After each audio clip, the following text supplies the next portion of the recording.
2004 में 2004 में तब मालूम चला कि जीके और जो रीजनिंग होता है ये क्या होता है।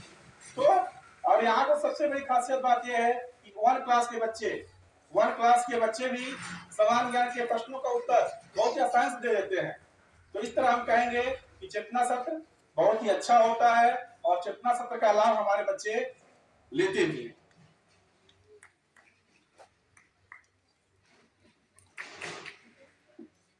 तो आपने सुना चेतना सत्र बहुत ही लाभदायक है। मैं इसको थोड़ा घुमा के पूछूंगा कि चेतना सत्र बच्चों के व्यवहार परिवर्तन में कितना लाभदायक है। जो बच्चे समान व्यवहार करते हैं, व्यवहार का मतलब क्या, जो कुछ मिल गया दूसरे का मिल गया अपना समझ लेते हैं। नई किताब कॉपियां रहती है किसी बच्चे की, खुद ले लेते हैं। अक्सर लोग आपस में तू में कर लेते हैं, जात पात फैलाते हैं, टोलाबाज बढ़ जाते हैं, समनिष्ठ नहीं होते हैं, बच्चे नहा कर नहीं आते हैं। ये सब समस्या है बच्चों की। तो क्या ये सब जो व्यवहार है इसमें परिवर्तन करने में चेतना सत्र कितना सहायक रहा है? अच्छा क्वेश्चन है। तो चेतना सत्र बच्चों के व्यवहार में परिवर्तन करता है और आगे भी करता रहेगा। लेकिन इस तरह का चेतना सत्र हर जगह हो तब। चेतना सत्र की कहीं कहीं खानापूर्ति होती है। चेतना सत्र के नाम पर केवल प्रार्थना और राष्ट्रगान और उसके बाद क्लास में चलिए। लेकिन जो चेतना सत्र का औचित्य है वो अगर ढंग से किया जाए तो उस औचित्य की पूर्ति अवश्य होगी। सर का सवाल है कि व्यवहार में परिवर्तन चेतना सत्र से संभव है या नहीं। तो मेरा मानना है कि चेतना सत्र से व्यवहार में बहुत ही अच्छा या आमूलचूल परिवर्तन बच्चों के व्यवहार में हम कर सकते हैं।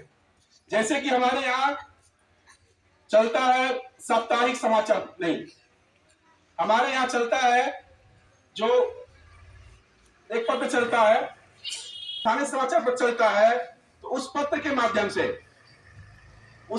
माध्यम से बच्चे उसमें अपनी जो अंदर की जानकारी है, अंदर की जो अनुभूति है उसको प्रकट करने का प्रयास भी करते हैं। और साथ ही साथ हमारे विद्यालय में क्या क्या घटनाएं होती हैं। जैसे कोई बच्चा कुछ गलत काम कर देता है, बच्चों का स्वभाव ही होता है कि कोई नई चीज देखते हैं तो उसको अपने पास रखने का प्रयास करते हैं।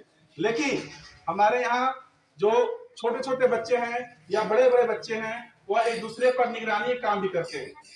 तो छोटा बच्चा कोई गलती करता है तो पत्र के माध्यम से सुबह पूरे विद्यालय परिवार को उसकी मालूम हो जाता है। तो वह बच्चा उस गलती को स्वीकार भी करता है और भविष्य में न करने का वादा भी करता है। तो इस तरह अगर चेतना सत्र ढंग से किया जाए तो बच्चों में परिवर्तन अवश्य होता है। साथ ही साथ हमारे यहाँ चलता है एक जो प्रेरक प्रसंग है, तो प्रेरक प्रसंग के माध्यम से भी बच्चों को बहुत कुछ अच्छी जानकारी मिलती है।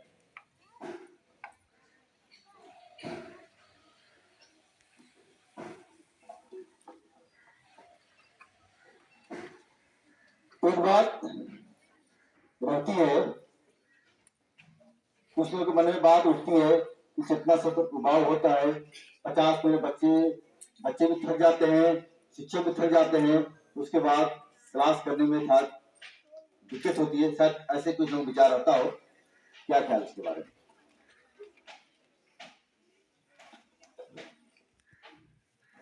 ऐसी बात नहीं है। चेतना सत्र तो विभिन्न प्रकार का होता है यहाँ पे और उसमें मन लगता है। एक से बढ़कर एक प्रोग्राम होता है। अगर उसमें आदमी तन्मयता से भाग ले तो बहुत ही अच्छा आनंद भी मिलता है, बच्चों के बीच रहने का सौभाग्य भी मिलता है और बच्चों की हम लोग साथ साथ एक्टिविटी भी देखते हैं कि उस प्रोग्राम में बच्चे कैसे एक्टिव है या उनकी कैसे क्या कर रहे हैं। तो उस बच्चों से भी सीखने का हमको मौका मिलता है। यह मेरा निजी विचार है। अपना विचार कह रहे हैं कि चेतना सत्र से अनेक प्रकार की जानकारी हमको मिलती है और बच्चों को मिलता होगा। आता हूं मैं, एमडीएम जो है एक पठन पाठन में कितना बाधक है और कितना साधक। क्या एमडीएम से लाभ है या हानि है? क्या विचार?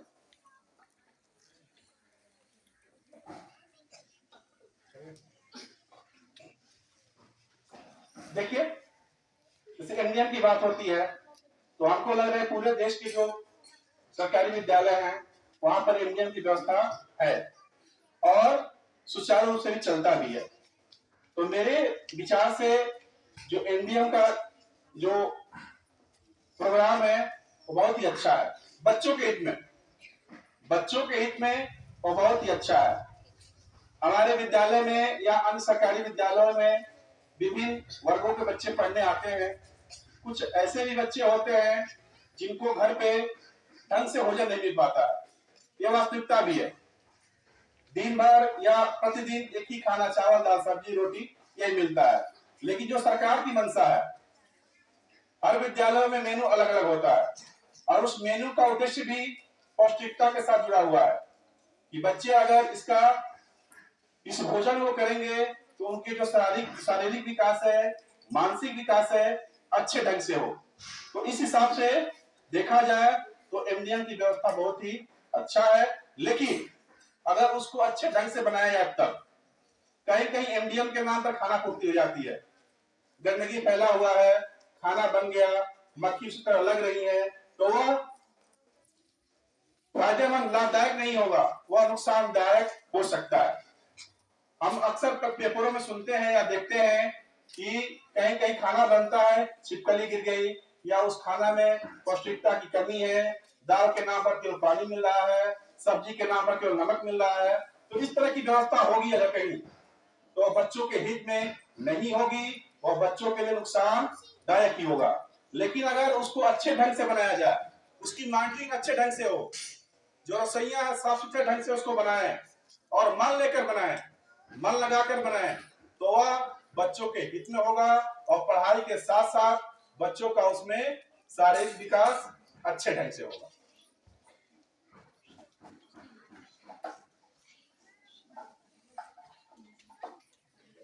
बड़ा कठिन प्रश्न है। जब 9 बजे हम लोग आते हैं, 3 बजे तक लगातार व्यस्त रहते हैं, समय होता है 3 से 4, लगभग 1 घंटे का समय होता है। इसमें शिक्षक थके महसूस करते हैं। क्या इस थके हुए स्थिति में कुछ नया किया सकता है, बच्चों के हित में कुछ नवाचार किया सकता है, या फिर थके थके के नाम पर इसी तरह टाइम पास कर दिया जाए? क्या विचार 3-4 के लिए?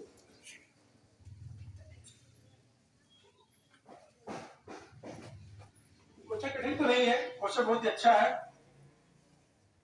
टीचर का जो समय होता है, जो विद्यालय समय है, 9 से 3 ना कहकर 9 से 4 कहा जाए उसको तो अच्छा लगेगा। क्योंकि जो विद्यालय का आवर है शिक्षा सत्र शुरू 9 बजे चलता है और बच्चों की जो छुट्टी 3 बजे हो जाती है। लेकिन कहीं कहीं बच्चे हमारे विद्यालय में भी 4 बजे तक रुके रहते हैं, और ये नहीं उबाऊ रूप से नहीं, अच्छे ढंग से रुके रहते हैं और जो विद्यालय में काम है उसको करते भी रहते हैं। कहीं मान लीजिए उनको दिक्कत है कहीं समझने में, क्लास में कहीं उनको समझ में नहीं आता है तो पूछते भी हैं, और हमारे जो शिक्षक साथी हैं उसमें झिझकते नहीं है, उसको ढंग से बताने का प्रयास भी करते हैं। तो इसमें नया प्रोग्राम तो दिन रात चलता रहता है और इसमें सुधार भी किया जा सकता है, इसमें सुधार भी किया जा सकता है। टीचर कहीं थकने वाले नहीं है, कहीं कहीं बात अलग चीज है, मध्य विद्यालय गंधा के टीचर थकने वाले नहीं है, उनको काम देते रहिए, वो मन लगा करते रहेंगे, ऐसा मेरा पूरा विश्वास है।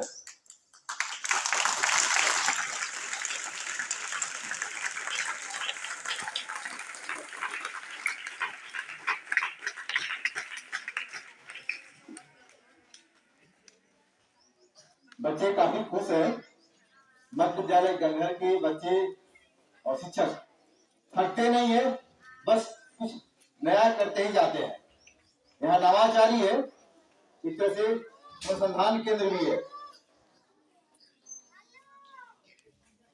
बात आती है हर शिक्षक के पास 3 घंटे 4 घंटे 5 घंटे होता ही होता है। स्वाभाविक है, कुछ शिक्षक थक भी जाते होंगे, लेकिन नवाचार जब करना होता है, नवाचार करना होता है, तब एक अलग तरह की स्फूर्ति आ जाती है, ऊर्जा आ जाती है, जो कि हम लोग के लिए साधक होता है। प्रश्न बहुत सा है, लगे आज पूछ लेता हूं मैं। आकाश सर, ये 3 से 4 बने नहीं होते, इनकी जिम्मेदारी 4 बजे के बाद भी शुरू होती है। अनेकों बार ये 4 बजे के बाद भी समय दिया है, अनेकों बार 6 बजे तक, 7 बजे तक, 8 बजे तक विद्यालय में काम किया उन्होंने। और मॉर्निंग सेशन में तो एक बार मेरे साथ 12 बजे 2 बजे तक इधर उधर विद्यालय काम से घूमते रहे। घर पर कुछ जवाबदेही भी थी शुरू में, अप्रैल में, मई में। उस जवाबदेही के बाद भी इन्होंने पूरा बजाता मॉर्निंग सेशन में लगभग एक बज जाता था विद्यालय छोड़ने में। उस समय अपने आप को घर में कैसे संभाला पाते हैं?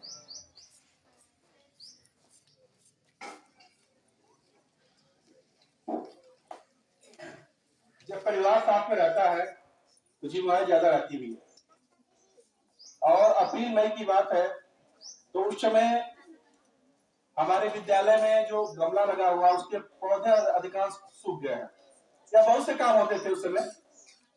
और साथ ही साथ हमारे परिवार में कुछ समस्याएं भी थी, तो उस समस्याओं को साथ लेते हुए और विद्यालय परिवार को साथ लेते हुए, बच्चों के हित को ध्यान में रखते हुए मैंने काम किया।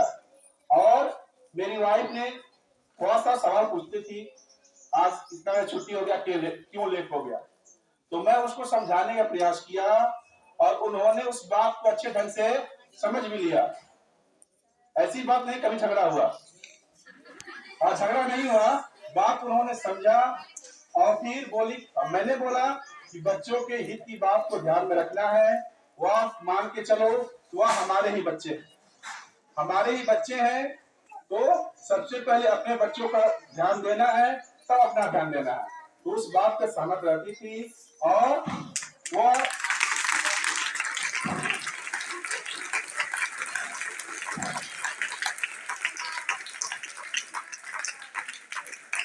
और विद्यालय कार्यों में या कोई भी कार्य हो, पारिवारिक कार्य हो या विद्यालय कार्य हो, उन्होंने मेरा पूरा सपोर्ट भी किया।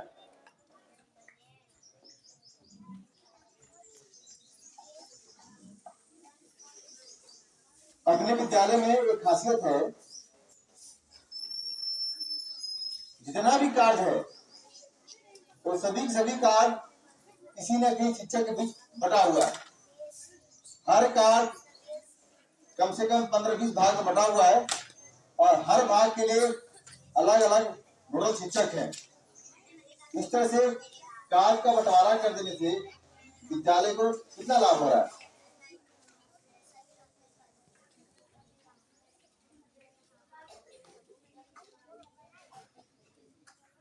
अगर कार्य का बंटवारा कर दिया जाए तो वह काम अच्छे ढंग से भी होता है और सरल ढंग से भी होता है।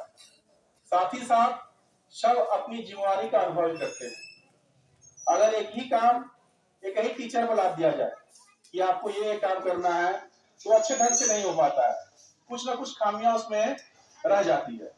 और अगर सबको अलग अलग कार्य दे दिया जाए तो अपने काम को अच्छे ढंग से करते हैं और उसमें त्रुटि रहने की संभावना न के बराबर होती है। तो ये जो विद्यालय परिवार में सबको अलग अलग काम दे दिया गया है, ये बहुत ही अच्छा है। और अच्छे ढंग से सभी टीचर या शिक्षक उसको बखूबी से निभाने का भी काम करते हैं।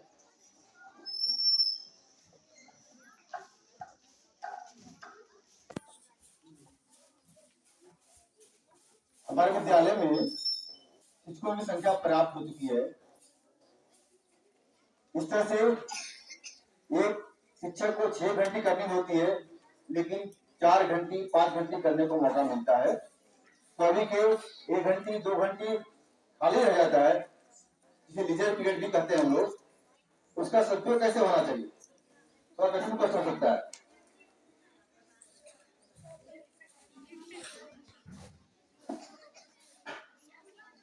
6 घंटे में 4 घंटे अक्सर करने को मिलता है यहाँ पे। कभी कहीं तो कोई टीचर नहीं आ पाते हैं तो दूसरे टीचर उनकी जगह लेते हैं। हमारे विद्यालय में अगर कोई टीचर ना आए, घंटी खाली है, तो वह घंटी खाली नहीं जाती है। कोई ना कोई टीचर जाकर उस घंटी में पढ़ाते हैं। समय नहीं करते हैं, जाकर पढ़ाने का काम करते हैं। स्वाभाविक है 2 घंटे रिजर्व मिलती है, अधिकांश मिलती है। तो मैंने देखा है, अपना न बता रहे हैं, मैंने देखा है कि अधिकांश शिक्षक अपने विषय की तैयारी भी करते हैं, पढ़ाते भी हैं, पढ़ते हैं, अगले घंटी में जाने से पहले उसकी तैयारी कर लेते हैं। और कुछ लोग देखते हैं मोबाइल से चलाते हैं तो गाना नहीं सुनते हैं, मोबाइल लेकर चलाते भी हैं। तो आप लोगों के हित का ध्यान रखते हुए, सभी टीचर है, ऐसी बात नहीं सब कुछ आता भी है, उसमें कहीं कहीं समस्या आ जाती है तो उसको YouTube पर या किसी माध्यम से ढूंढते हैं और आपके यहाँ पहुंचाने का प्रयास करते हैं। तो जो घंटी खाली है, हम टीचर अपने साथियों से निवेदन करते हैं कि वह उसका सही ढंग से उपयोग करें, पढ़ने पढ़ाने का काम करें उसमें। और जहां दिक्कत है उसको बहुत ही YouTube है या बहुत से साइट है उस पर ढूंढ लेंगे और उसका सही ढंग से उपयोग करते हुए बच्चों के हित में हर समय लगातार काम करते रहेंगे।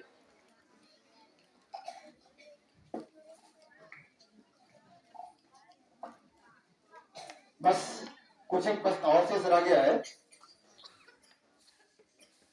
कुछ एक घंटी में कुछ एक शिक्षक के साथ थोड़ा परेशानी है।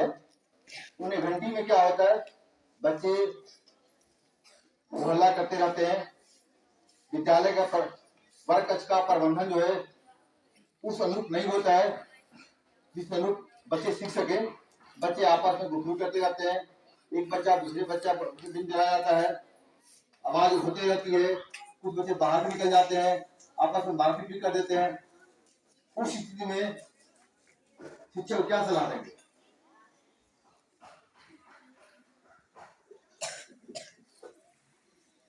ऐसी समस्या कभी कभी आती है, रोज तो नहीं आनी चाहिए। अगर रोज आती है तो ऐसे शिक्षक को शिक्षक कहलाने का हक नहीं है कि बच्चे जहां समाज में ना आए, आप टीचर रोज जाते हैं उस क्लास में, तो ऐसे शिक्षक को शिक्षक कहलाने का हक नहीं होना चाहिए। कभी कभी समस्याएं हो जाती हैं, कभी कभी टीचर का तबियत भी अस्वस्थ हो जाता है तो कभी कभी चलता है। और बच्चे तो बहुत प्यारे होते हैं, बच्चों की कमी ना कहकर ऐसे स्थिति में मैं टीचर में कमी जरूर निकालूंगा, शिक्षक में कमी जरूर निकालूंगा। तो टीचर जाते हैं, अगर क्लास में जाने से पहले पूर्व की तैयारी कर लें कि मैं इस क्लास में जाऊंगा, मुझे ये पढ़ाना है, और जाकर वो अगर सही ढंग से पढ़ाना शुरू कर दे तो कोई बच्चा डिस्टर्ब करने वाला नहीं है, कोई बच्चा एक दूसरे से बात करने वाला नहीं है। सभी बच्चे उसको अच्छे से सुनेंगे और जहां समय में ना आए उसको टीचर से पूछने का भी प्रयास करेंगे। लेकिन अगर टीचर पढ़ाएंगे नहीं, जाकर बैठ जाएंगे तो बच्चे तो स्वाभाविक है बात करेंगे ही। बच्चे तो बच्चे होते हैं, सभी लोग ऐसा काम करते हैं। हम लोग भी छोटे थे, अगर टीचर नहीं पाते थे तो बात करते थे, सभी लोग अपने बचपन में ऐसा काम किए हैं। लेकिन अगर टीचर अध्यापक सजग हो जाएं, बच्चों को कुछ देने का प्रयास करेंगे तो बच्चे शरारत कभी नहीं करेंगे। ऐसे टीचर से अनुरोध करेंगे कि वह अच्छे ढंग से अपनी तैयारी कर लें, क्लास में जाएं और पूरी तन्मयता के साथ बच्चों को देने का प्रयास करें, तो एक ना एक दिन अवश्य सफल होंगे। बच्चे उनकी तारीफ करेंगे, बच्चे उनको ढूंढकर अपने क्लास में ले जाने का प्रयास करेंगे और उनसे पढ़ने के लिए ललायत रहेंगे।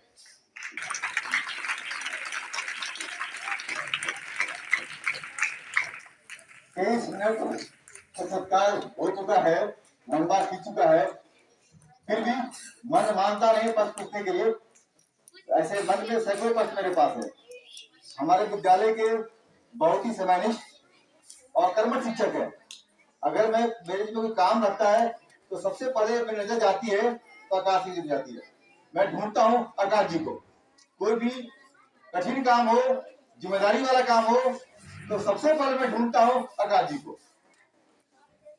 कहीं भी हो, चाहे यहाँ रहे चाहे ना रहे, चाहे कोई सूचना देनी होती है, अच्छा समाचार हो बुरा समाचार हो, तो सबसे पहले फोन इन्हीं को करता हूँ मैं, उन्हीं को बताता हूँ, शेयर करता हूँ। आकाश ये बात हुई, सबसे पहला व्यक्ति है, जिम्मेदारी बहुत ज्यादा इनके जिम्मे है, बहुत महत्वपूर्ण काम देखते हैं विद्यालय के, और पर्दे के पीछे काफी सारा काम को निपटाते रहते हैं और बखूबी जिम्मेदारी पूर्वक करते हुए पिछले करीब 8 साल से विद्यालय में है। 8 साल का थोड़ा अनुभव बताया इन्होंने, फिर भी बलिया से आकर यहाँ सेवा दे रहे हैं। अंतिम प्रश्न यही होगा कि बलिया से यहाँ काम करने, बिहार में काम करने का क्या अनुभव है आपका 8 साल का, और इस विद्यालय का घर में कैसा लग रहा है आपको? जो चॉइस था, चॉइस के अनुसार शायद उसको मिला होगा, तो 8 साल का अपना सफर संक्षेप बताइए।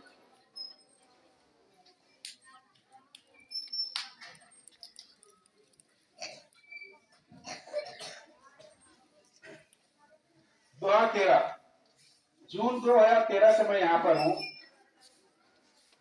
और जब मैं इस विद्यालय में आया तभी से इस विद्यालय की सेवा में लगा हुआ हूँ और आगे भी लगा रहूंगा। मेरा अनुभव यहाँ का है कि बच्चों के साथ साथ शिक्षक का प्यार भी मुझे बहुत मिलता है। कई विद्यालयों के बारे में सुना हो, शिक्षक काफी रहते हैं लेकिन एक दूसरों में तालमेल नहीं बैठ पाता है। लेकिन यहाँ पर जो हमारे सीनियर टीचर हैं या जो जूनियर टीचर हैं, सभी से मुझे बहुत प्यार मिलता है और प्यार के कारण ही काम करने में आसानी भी होती है, काम भी अच्छे ढंग से कर पाता हूँ। बच्चों का भी स्नेह मिलता है, बच्चों का भी प्यार मिलता है और काम करने में बहुत मजा आता है। जब जून 2013 में यहाँ पर घर में आया था, इसके 1 महीने बाद मेरा नियोजन कई जगह 4 या 5 जगह में फाड़ डाला था, कई जगह आया था, बक्सर तक भी आया था, मेरे गांव से नजदीक भी हुआ। लेकिन मुझे यहाँ क्या वातावरण या सबका व्यवहार देखकर जाने का मन नहीं किया कि मैं वहां जाऊंगा तो नया नया माहौल मिलेगा, कैसा व्यवहार टीचर का मिलेगा, बच्चों का मिलेगा। तो मैंने न जाने का निर्णय लिया और यहीं पर मुझे बहुत अच्छा लगा और आप लोग की सेवा देते आ रहा हूं। दूसरी चीज, बच्चे बहुत प्यारे हैं यहाँ के। बच्चे भी अगर किसी कार्य को दे दिया जाए तो अच्छे ढंग से करते हैं। मैं उत्तर प्रदेश में बलिया का रहने वाला हूँ और वहाँ की संस्कृति और ये आरा जिला, भोजपुर जिला, यहाँ की संस्कृति में मुझे कोई खास अंतर नजर नहीं आता है। मैं जैसे अपने गांव का में अनुभव करता हूँ वही अनुभव यहाँ भी करता हूँ। रहन में, खान पान में, सब में मुझे बहुत ही अच्छा लगता है। यहाँ के अगर कभी कहीं गांव में जाने का मौका भी मिलता है तो गांव के लोगों का भी व्यवहार मुझे बहुत ही अच्छा लगता है। सभी लोग पकड़ने का प्रयास करते हैं और बहुत ही इज्जत मिलता है। मैं इस गंगार गांव में बहुत ही सुकून महसूस करता हूँ।